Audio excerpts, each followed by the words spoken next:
Hello and welcome to the Catch-Up for October 2024. I'm Paul from Give and Toke. And I'm Christina from AusCannaReviews. And we come together each and every month to explore what's happening in cannabis in Australia and around the world. Be sure to check out the show notes in your podcast app to find out all the different ways you can keep in touch with us. Christina, as always, it's lovely to be with you. I saw a lovely little post from ANTG this week that you've been out on the road experiencing a grow operation. So how was your time there? Oh man, it was so much fun. I feel like a kid in a candy store, right? Like every time I get to go to that was my third tour when it comes to farms, right?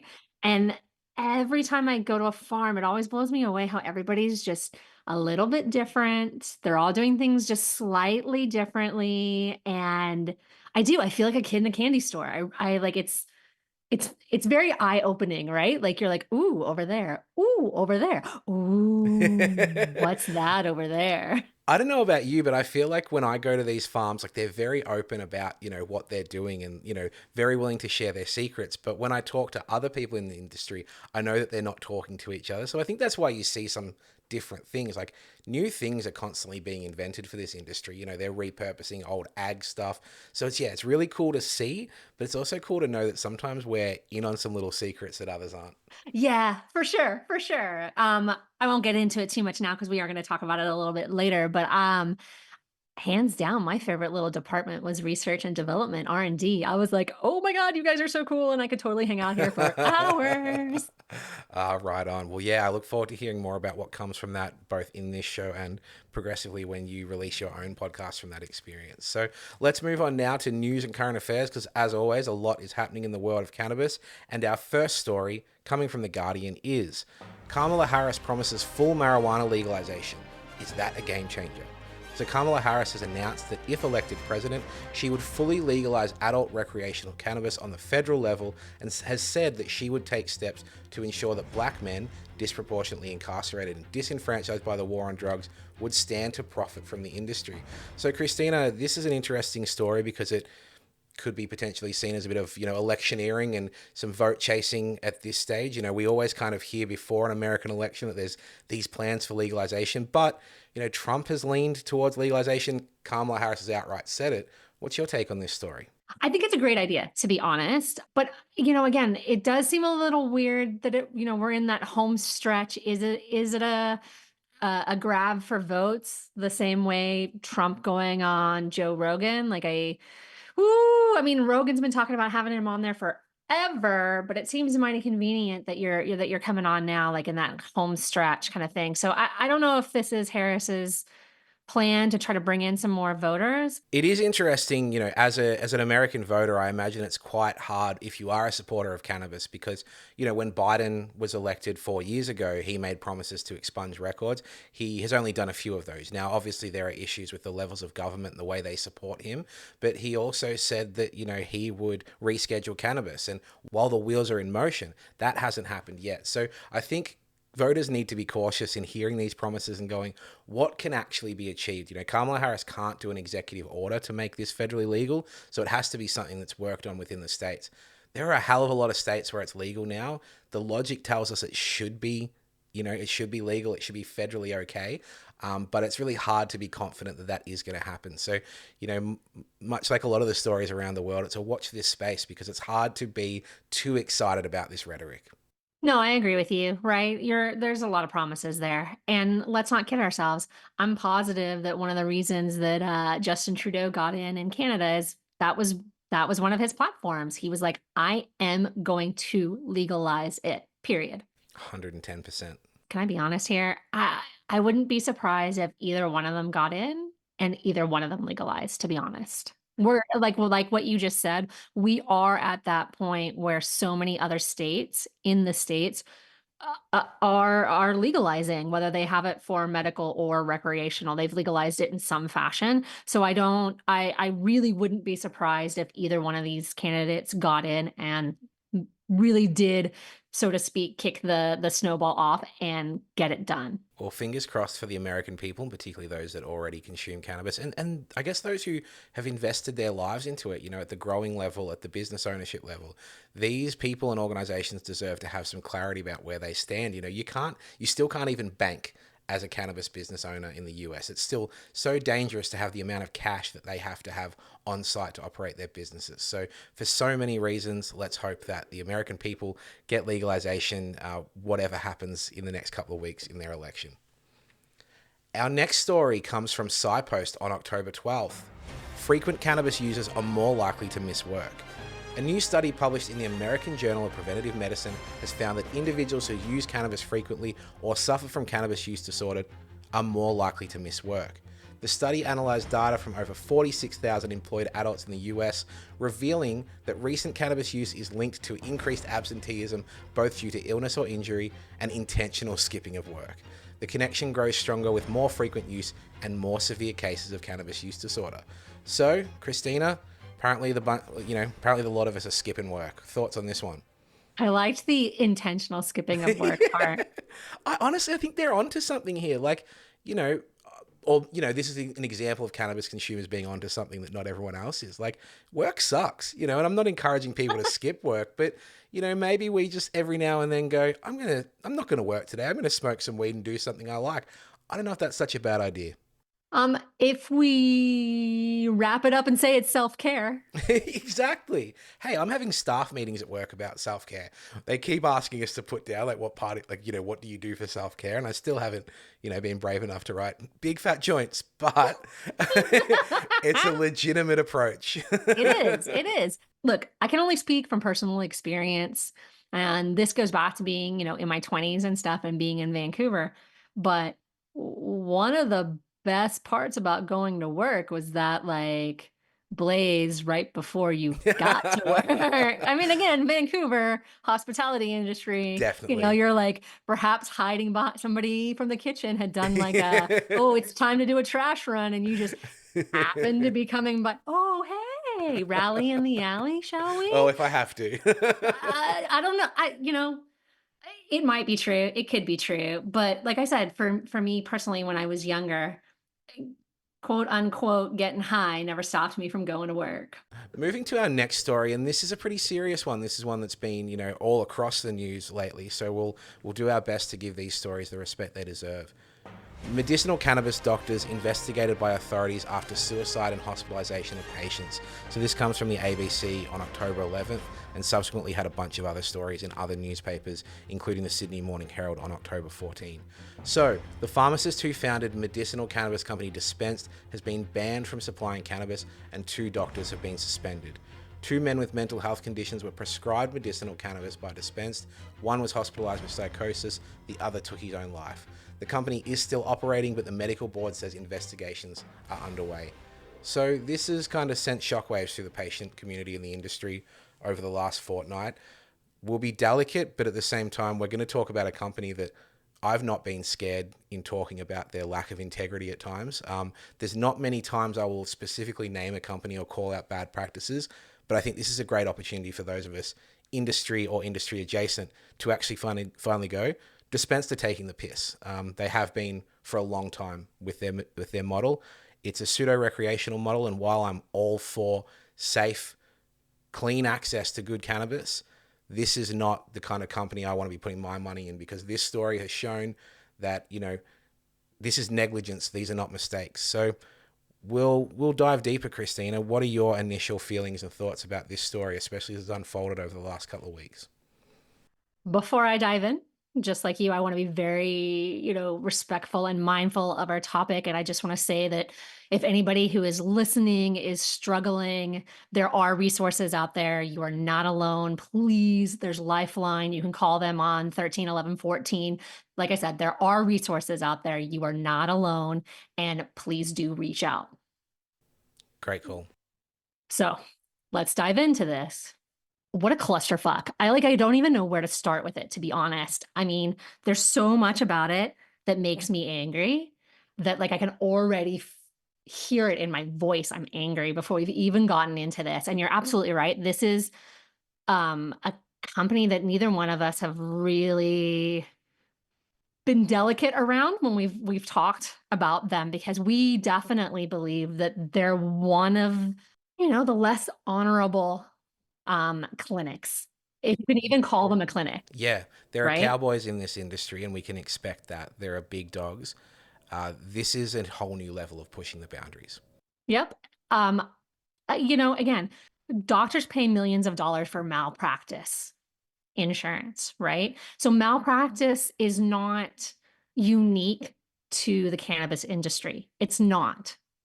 Okay. So I think what I have issue with the most is their business model. Mm-hmm. And what I have issue with the business model is that, yeah, straight up, you are a mail order subscription for a Schedule 8 drug, Yeah, and you run a shitty business. Because from a business perspective, when you start to pull out some of the things and the details from this story that we've linked in, from a business perspective, you had a mother who called you and told you that their child had taken their own life. And yet you still sent Schedule 8 medication through your monthly subscription to their door. continuously. Yeah, Not once, but yeah. twice. So, as a business, I'm sorry, but how are you keeping track on your inventory? Forget that it's a Schedule 8 drug, but your inventory from a business perspective, you dropped the ball. And not to keep going on this, Paul, because I do see that you want to say No, something. I think this is going to be a two-way conversation. We need to dig deep into this because I think people are dancing around it, and I think some people are worried this is an indictment on the whole industry. This is an indictment on Dispensed. This is not the integrity that most other companies operate with. This is not a level of healthcare. So please carry on. Again, from a business perspective. So that was the first one, right? So you've got your product that you're not keeping tabs on showing up to, again, not to be really crass here, a dead guy's door, right? So then the other story, the other mother in here, okay? Let's talk about her for a second when you start pulling out some of these things. And a lot of people are like, well, what's this mother doing calling? And then I'm not going to get into that. Again, from a business perspective, we have a woman who called and said, hey, I don't think my son disclosed this information. Dispense turned around and was like, oh, thank you for letting us know this. We're going to pass that on to our medical team, which tells you right there that somebody should have done a checks and balance. Somebody should have called a GP. Somebody should have called somebody somewhere. But okay, that's strike one because they continue to send 4 more payments of 4 more shipments over the next 6 weeks. Okay, whatever. So that's strike one. The woman then contacts the company again and tells them that her son was taken by police, an ambulance, in acute psychosis, and held in an involuntary treatment order. Now, I don't know what the parameters are around in Australia for an involuntary treatment order, but that's no fucking joke. So the company then says, oh shit, we're sorry. Strike two, we're sorry. And they sent him a discharge letter. We're sorry. We shouldn't have done that. Okay. But you know what happens? While this person is still in a mental facility, he gets another letter from a new doctor from Dispense. And guess what? They keep sending him stuff. 3 strikes from a business perspective. There was no checks and balances there. Somebody somewhere along the line should have picked up the phone to do a little bit of due diligence, duty of care to be like, wow, involuntary treatment. I mean, I think you and I can both agree that one of the reasons why you perhaps shouldn't be prescribed medicinal cannabis is psychosis. Meant like when you've got serious history of psychosis, I'm sorry, Dispense, you fucked up big time. And I sure as shit hope somebody throws the fucking book at you. Oh, spicy. I love it. Honestly, it's not that there are patients struggling that's an issue. And I want to make it really clear that, like most sensible people, we don't believe that cannabis is the core part of these people's issues. At the same time, we also don't want to act like there's no negative effects to it. You know, this can contribute to someone's psychosis. This can lead to negative, dark thoughts. If you're already struggling and you're super sensitive and you're overwhelmed, and you smoke cannabis and you start thinking the world's against you, horrible things can happen. Dispensed had an opportunity to do the right thing. Like, I'm not shocked that, you know, a parent might call and Dispensed go, look, this is a consenting adult. You know, we can't give you information about their healthcare, but we'll follow it up with them. They didn't do that. And that's the thing. There are these layers. There are a few opportunities Dispensed had to do the right thing. Hey, we've got this concern. Thank you for bringing it to our attention. We will follow up. Hey, my son is dead. Thank you for bringing that to our attention. Sorry to hear. Sending our condolences. We will cease all direct debits and will absolutely not send you cannabis. It's the complete lack of care and oversight. It's when you look up Dispensed and their patients are called customers, not patients. When you look at their selling points, it's safe, quick, easy access. It's not healthcare. And that is the problem. I'm all for an adult use market. I want people to be able to access cannabis. These are not the guys that are doing it. $0 consultation fees, you make up for that in the flat fees in their products. And it is a subscription service that ultimately, when I talk to people, if you are only using Dispensed, it is cheaper to use the black market at the end of the day. So you can hype up a $0 consultation fee. You can go, oh yeah, well, they're servicing a part of the market that doesn't want, you know, next level healthcare. Well, this is still a medicinal market. You still need to behave that way and do your fucking job. You know, we've got a pharmacist being barred from dispensing. We have 2 doctors who have lost their licenses. These are some of the most extreme responses we've seen to any rule breaking in this industry since 2016. So while, you know, it's shit that some companies advertise too much and some companies push the boundaries, Dispensed saw a line and have willingly crossed it. They've crossed it with influencer marketing, tablet sign-ups in tobacconists and smoke shops, and, you know, tacky in-person 420 advertising that I saw when I was in Flagstaff Gardens. They've sticker-bombed apartment buildings. They've dropped flyers. They've sponsored events when they know they shouldn't. These are not disruptors. These guys just do not care about your health. And so there's been concern this week that, you know, this is too much of a spotlight on medicinal cannabis. Let's put that spotlight on Dispensed. 100%, man. 100%. And I think, again, you're right. There are a lot of good doctors. There are good clinics. There are people that are playing within the rules, who are doing the things that they're supposed to be doing. They're doing their due diligence. I think the other thing in that story that really irks me really bad is that there's the Professor Emerson from the Queensland Royal Oh yeah, Australian. he loves stepping out and pointing out psychosis. This is his bread and butter. Here's the thing though.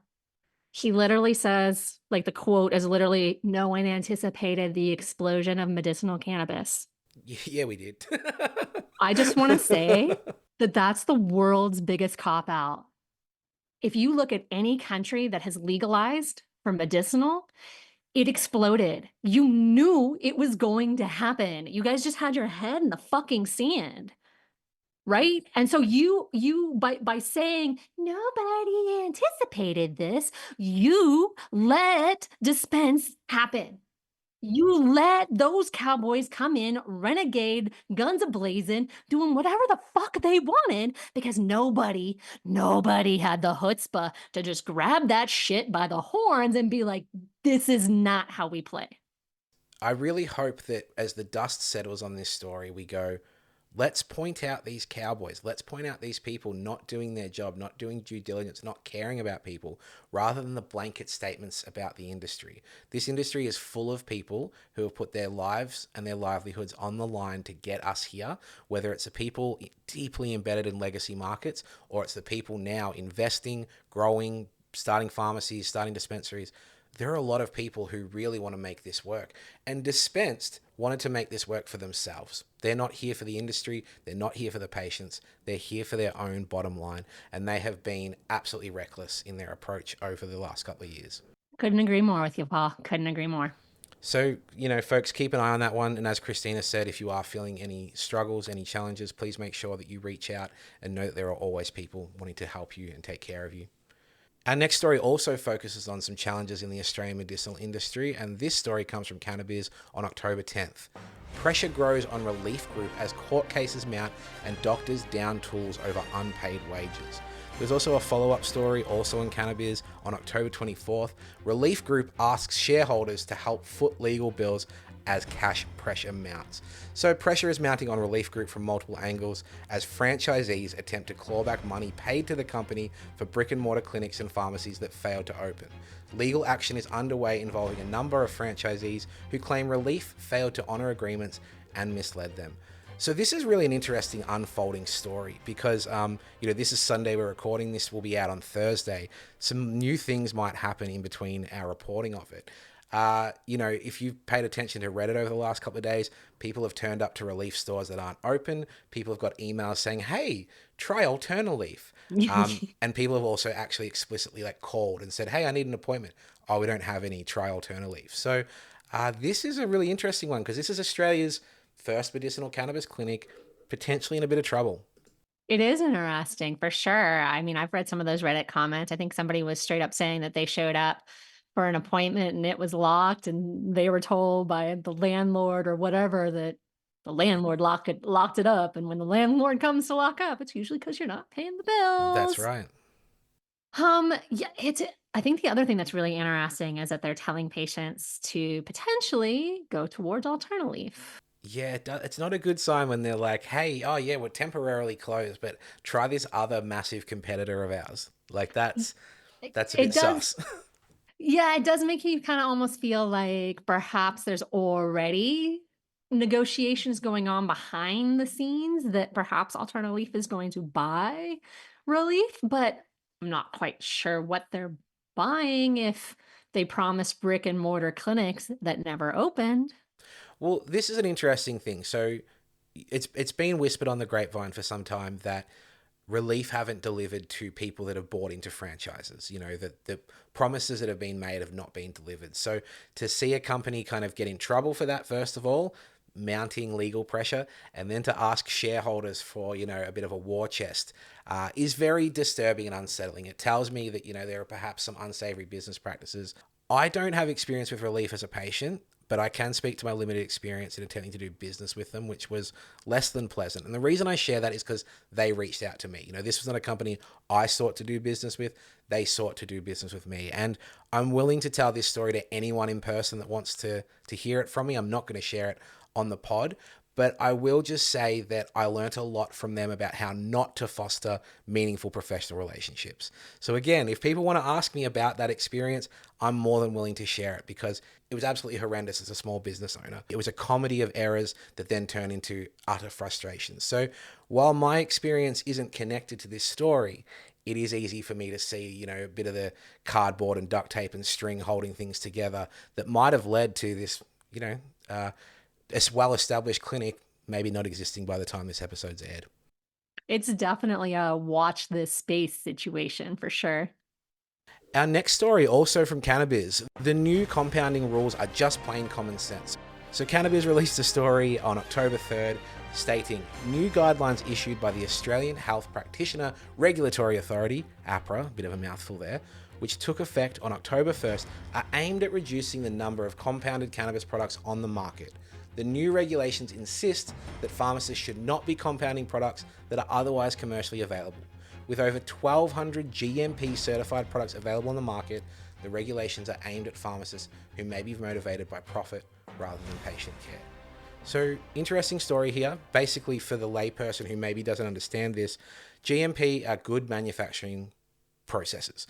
This is a certification based on the EU's standard of agricultural grow that Australia has adopted for medicinal cannabis. So when people talk about clean, safe access to cannabis, there's a real regulatory framework there to lean against. There are some exceptions that are made for compounded products, which is where a pharmacist would buy a product in bulk and then distribute it at their own will. Compounded products don't have the same GMP regulations, and basically this is the kind of thing that a few years ago was really helpful in an emerging market, but we're now here at this stage with 1,200 safe certified products that basically the TGA are going, you know what? We need less compounded products if there's an equivalent available. So Christina, do you have much experience with compounded products? Because I don't. I don't know anyone that has one. I haven't had one myself. I actually do. And when I first read this story, I'm not going to lie, there was a brief panic. I did have a brief, what am I going to do? Because one of my favorite products is a compounding product, which is Heyday's CBG Keef, Right. right? And so I have to get that from Can Compounding, right? Yeah. And so I did. I had this big pan. Oh shit! What am I gonna do? I'm not gonna be able to get it anymore. Blah blah blah blah blah. But that is a unique product. Yes, indeed. Yeah, there isn't a certified GMP CBG keef on. That's a lot of letters on the It is. market. So therefore, that can stay, and that's the legitimacy of this decision. I mourn for anyone who loses a product that works for them. You and I have spoken at length about discontinued products. Me with Mango Haze and Kind Stella being, the start of the day and the end of the day, they're gone. I miss them. RIP. Pour one out for them. But in this situation, it's one of those things where I don't know how much of a problem the compounded industry is. I do know enough to know that there are whispers of some shady shit going down, and therefore it seems like a logical reaction to go, hey, we've got 1,200 approved products and growing. It was 700 a year ago. I think we're all right without having this plethora of compounded products. Things have changed in the 8 years that stuff's been legal. I'm with you. I think honestly, it really seems to be more targeted towards compounding flour, right? Yes. Um, Again, my CBG Keef doesn't seem to be an issue. I do also have the Heyday tea blends, which Yep. again, that's a compounding product, and there's no other product on the market. So Interesting. I didn't even realize both those products were. So even with a company like Heyday behind them, I didn't realize they still were technically compounded products. That makes sense. yeah, yeah, right. So they are, and they're made per batch, basic, like small batch, kind of almost on order, right? And so, like I said, I was super panicked about the Keef, but I was assured, no, again, it is. It's because it's a unique product. It's not an issue. So the new compounding rules really are more targeted towards flour. And I'm with you, man. We have so many flour products. There's no reason now to be compounding them. So our final story coming from the ABC on September 18th. So this is a bit of a throwback. We kind of missed this one on the last show. So there's a call for reform to roadside drug testing laws to protect medicinal cannabis patients in South Australia. So South Australia's zero tolerance approach to drivers with cannabis in their system has been blasted by legal experts during a parliamentary inquiry calling unanimously for change. Drivers who test positive to THC during roadside drug testing of their oral fluid and blood in South Australia lose their license at the roadside immediately. So, Christina, I'm not sure if you know this, but drug driving laws in this country are fucked. I don't know, have we ever spoken about this? No, Ever? I think this is a whole new topic for us It's to cover. brand new. It's brand new. We've never ever needed to discuss this, and we will never need to discuss it again. Obviously, moving on. No, look, as many know, we are fighting for reform all across this country, and governments are dragging their feet. Victorian government have had a chance to be, world leaders in this, and they still, they're still tipping their toes. Oh, we're doing some research over the next 2 years. Look, there is going to be a report published next week, so people should listen out for that. Keep an eye on the legalized cannabis socials. But South Australia, while everyone else is going, oh, maybe we should look into this at the very least, they've gone, nah, we're taking your license at your car, at the side of the road.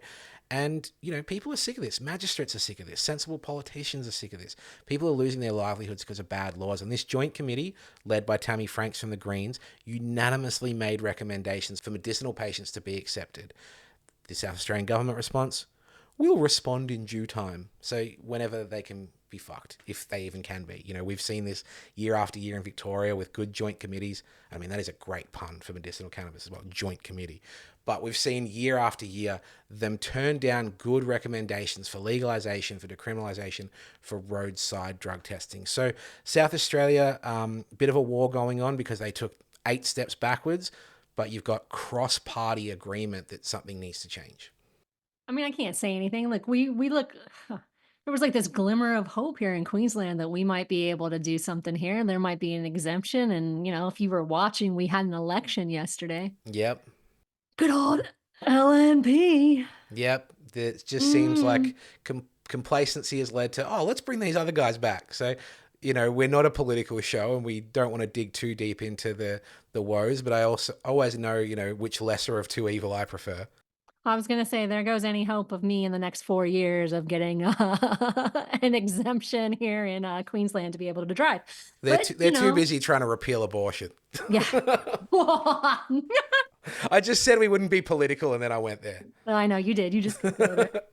But seriously, I'm with you, and I do feel like this is gonna be one of those topics that we're gonna probably talk about over and over and over again. I just, again, I don't understand why it's such a big deal. One of the things I'm concerned about, I feel like this is the new, oh, we're just waiting for more research. And that's we're all for it. We just want an impairment test. Because anyone who's, at once upon a time, I thought that too. But anyone sensible that I speak to keeps going, you know what? We're not going to have one. We need to get over it. New Zealand bailed on an entirely new set of drug laws because the tests that those laws needed to exist don't exist. So they went, you know what? That's bad legislation. Here we just went, nah, fuck it. Let's test these people, even though they're not appropriate tests. Australian drug tests have actually been laughed out of international policing pitches. They've gone around the world and gone, hey, these are the drug tests we've used, and they've gone, oh, does it actually test if someone's impaired or not? Oh no, and they've been laughed out of the room. Like no one wants the technology we use. So I'm concerned that this is a new flavor of conservatism, a new flavor of let's wait a while, we need a test. The test isn't going to happen. We need to trust people. No one here is saying, I want to be able to be impaired and drive.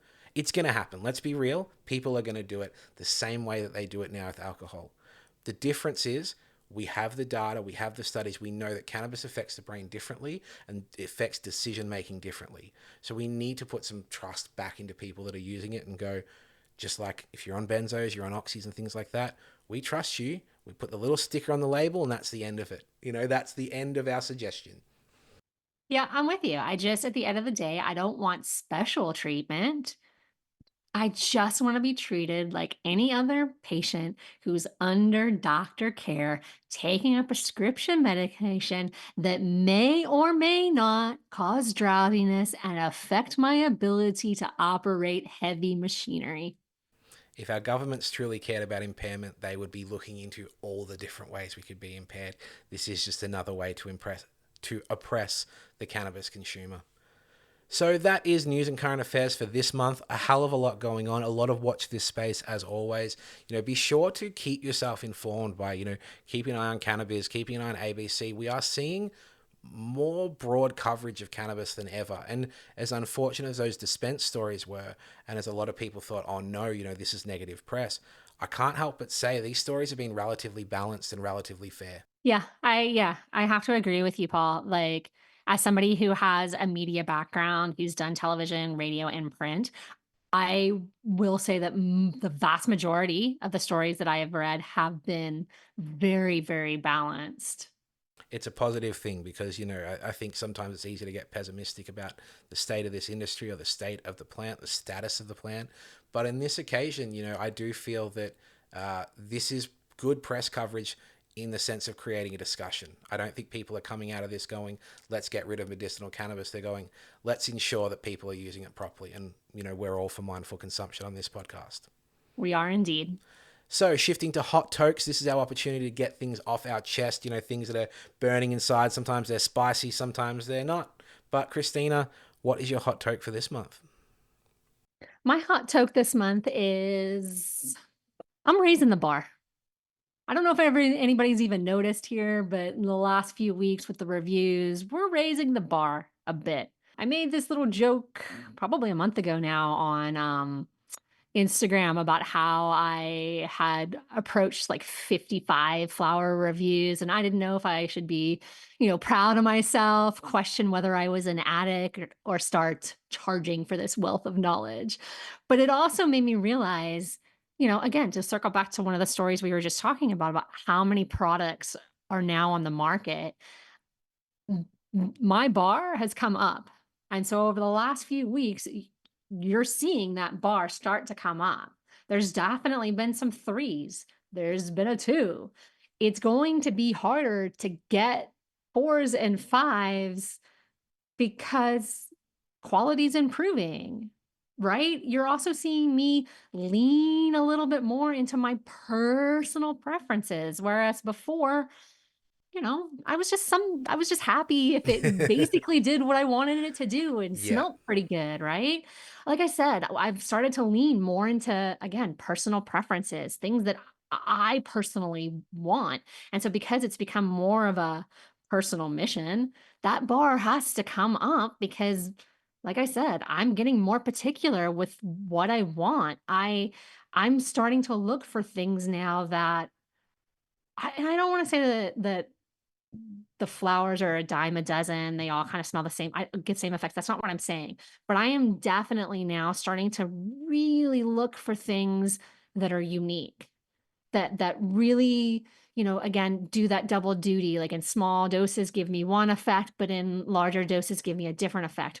Or have a flavor profile or that terpene profile that's so unique that, when I'm opening my tub, it's like, oh wow, I've never smelled that before, right? Or oh wow, that tastes so different to me. And I guess that's what you're starting to see in my reviews. And so I just thought I needed to address that on some level because I don't want to say there's been crazy pushback. That's being melodramatic, but there's definitely been some people who have slid into the DMs and been like, "What the fuck, McMullen?" And I'm like, "Just telling you, man, come with me on the journey. Let's raise the bar." Exactly. No, it's important work you're doing because, as you know, we've covered many times, there is no advertising allowed in this space. And while you are fiercely independent, what you are doing is offering these companies a kind of conduit, or offering patients a conduit to actually understanding how these products might work for them in a way they wouldn't have access to. So, Christina, it's great work you're doing. I always look forward to receiving those reviews. There was about a month back where I'm like, shit, everything's getting pretty good here, but it was good to see some threes come and bring us back to earth because yeah, there's still some work to be done. I'm glad that you were for a second there, you were like, "Oh, everything's coming up real." Oh, no, she's Yeah, bringing us yeah, we're back back down down. to Yeah, yeah. earth. Like I said, it's all about the journey, man. We're all on the same journey here, right? And I would hope that over time, and one of the things I'm always saying is, that you should be writing down things and keeping a journal so you too can start picking up patterns. I would hope that over time that this journey that you're on with me with these reviews, that you yourself are getting pickier with what you want, right? Yeah, absolutely. It was funny. I picked up one of my consumption journals just yesterday, and I looked back, like to the reviews I did of the very first products I had on the market, and I can see that in the 2.5 years that I've been in this market, and the years before in the Canadian, my preferences change, my assumptions change, my ideas change, and I think it's really important to find a way to track that. I have a 9-page live Google document with my doctor that tracks the medication and the effects that it has on me and what it does. I mean, that's a nightmare to dispense, just to bring those guys up. 9 pages, what you expect us to read about your medical history and for us to track it with you? God, sorry. It is Halloween after all. Sorry, Dispensed. I scared you guys with some good healthcare. Um, but anyway, back to the point. Mindful consumption is incredibly important, and finding a way to track and journal. Whether it's with the On Tracker app, whether it's with Strain Print, whether it's with your own notes, whether it's with a consumption journal. Find that way to kind of keep an eye on the way that you do your thing. Paul, how about you? Do you have a hot toke? Very brief one because I don't think we deserve to give it too much time and energy. I will just say this. If you believe you have moldy cannabis, if you're going to post on Reddit about it, can you please ensure that there are photos of said mold or botrytis, whatever you're claiming, before you put that post out there? We are dealing with the livelihoods and the existence of companies that employ entire communities here. And I don't want bad cannabis out there. I don't want people smoking shit. But if you are going to make a claim that a company is consistently bad at something, please make sure those claims are substantiated. Please contact your pharmacist, contact the company, find out what they said first. One of my favorite passive aggressive things on the internet is when someone complains about something, the first comment on it is, yeah, and what did they say when you asked them? Don't go to Reddit as your first port of call. Reach out, take some good photos, get out of the dark shed, you stoner. get into the daylight and get some good pics. So I said I wasn't going to spend too much time on that. That's already enough time on that. If you've got moldy bud or you think you got moldy bud, take good pictures and contact the appropriate authorities. Touche. For reals. Like, yeah, we're not going to go too far into that, but I'm with you, man. If you want to post your moldy bud picture, I mean, obviously, like you're saying, do your due diligence first, talk to your pharmacist, email the company. But for the love of God, if you're going to post it on Reddit, clean your screen that you're like, just Phone wipe cameras are it. so good now. You know, like it's just There's no yeah. reason. Yeah.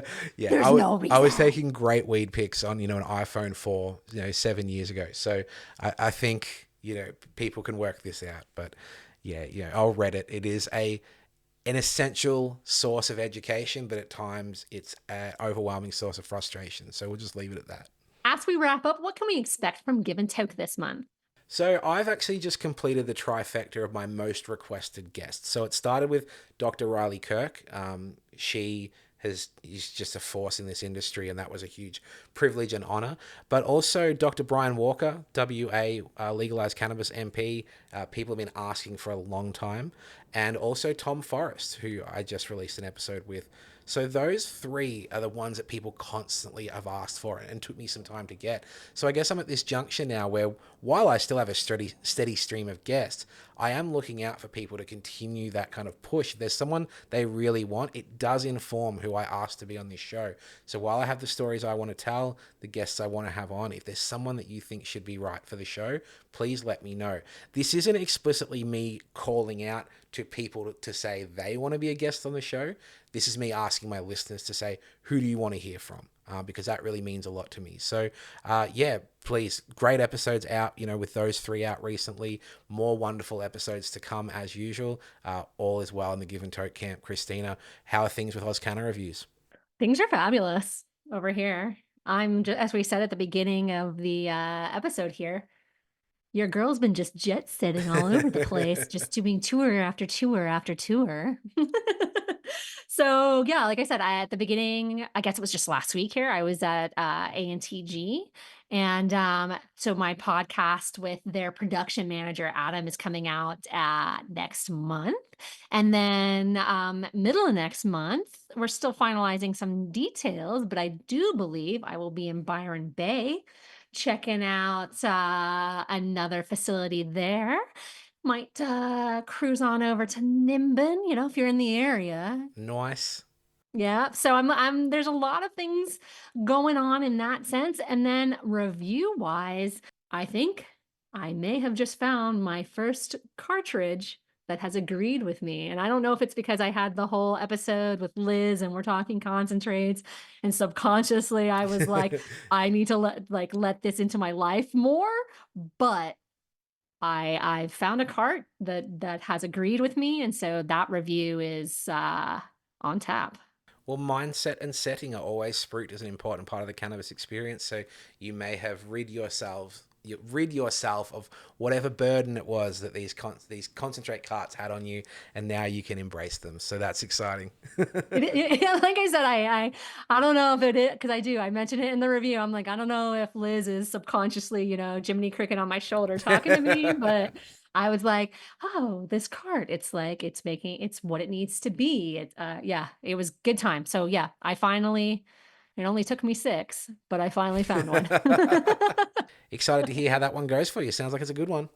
Yeah, excited. Anyways, that's it for this month. You can find me at AusCannaReviews on all those important things like Substack, Instagram, Twitter, X, and of course, you can always email me at AusCannaReviews@gmail.com. Yep, get in touch with me at giveandtoke@gmail.com. Instagram is my favorite place to stay in touch at giveandtoke, and also check out the merch at giveandtoke.com.au. Be sure to subscribe, give a 5-star rating or review, and of course, tell a friend about the show. I'm Christina. And I'm Paul. Thanks for listening.